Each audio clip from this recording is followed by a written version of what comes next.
ભાજપ માટે ઉત્તર ગુજરાતની સાબરકાંઠાની જે સીટ છે તે માથાનો દુખાવો બનેલી હતી ને તેવામાં સી.આર. પાટીલે ભાજપના કાર્યકરોને ખખડાવી નાખ્યા છે અને તેની નોંધ પ્રધાનમંત્રી નરેન્દ્ર મોદી સુધી આ સીટની લેવી પડી છે તેવું પણ તેમણે કહ્યું હતું।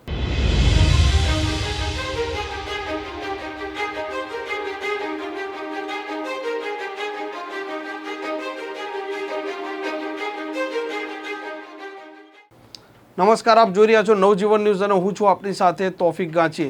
લોકસભાની ચૂંટણીમાં ઉત્તર ગુજરાતની સાબરકાંઠા બેઠક છે તેમાં ભારતીય જનતા પાર્ટીએ આંતરિક વિવાદોનો સૌથી વધારે સામનો કરવો પડ્યો હતો, કેમ કે ભારતીય જનતા પાર્ટીએ સૌ પ્રથમ ઉમેદવાર તરીકે જાહેર કરવા પડ્યા હતા ભીખાજી ઠાકોર, પરંતુ ભીખાજી ઠાકોરની ડામોર અને ઠાકોરની અટકનો વિવાદ ઊભો થયો અને ત્યારબાદ ફરી એક વખત ભારતીય જનતા પાર્ટીએ શોભનાબેન બારૈયાને ઉમેદવાર તરીકે જાહેર કર્યા।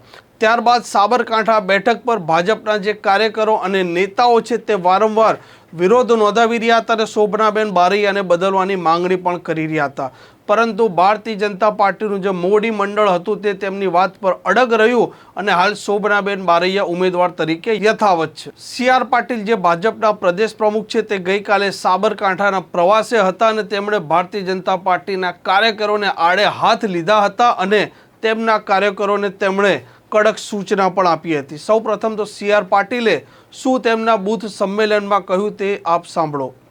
આ ઘમાસાણ શાનું હતું આટલું બધું?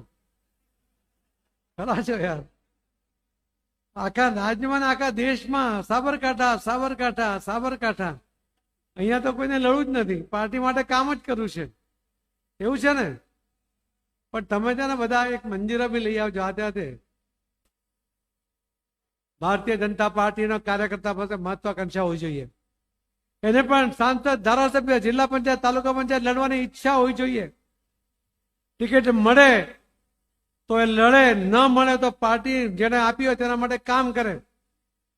હું જીતવા માટે જન્મ્યો છું એનો અર્થ એવો છે કે મારે જે કામ હું કરીશ એ કામમાં હું યશ મેળવીશ, એનો મતલબ છે જીતવા માટે જન્મ થયો છે।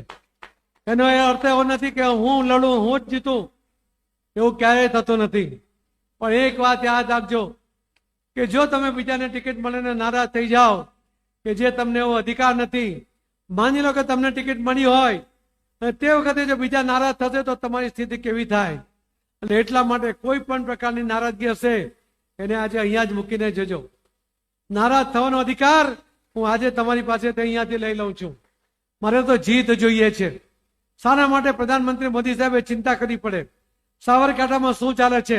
આમ હાલ ઉત્તર ગુજરાતની જે 4 બેઠક છે તેમાં સાબરકાંઠા, બનાસકાંઠા, પાટણ અને મહેસાણા, તેમાં સાબરકાંઠામાં ભાજપનો આંતરિક વિવાદ છે, તેને લઈને પણ ભાજપનું મોવડી મંડળ સતત ચિંતિત પણ છે। કોંગ્રેસે પણ તેમના ઉમેદવાર તરીકે પૂર્વ મુખ્યમંત્રી અમરસિંહ ચૌધરીના પુત્ર અને હાલના ધારાસભ્ય તુષાર ચૌધરીને મેદાને ઉતાર્યા છે।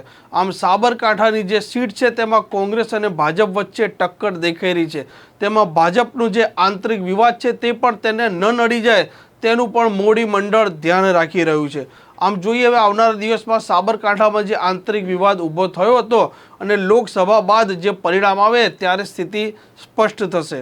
આ પ્રકારના સમાચાર જો આપને પસંદ આવતા હોય તો નવજીવન ન્યૂઝની આ ચેનલને સબસ્ક્રાઇબ કરવાનું ભૂલતા નહીં। નમસ્કાર।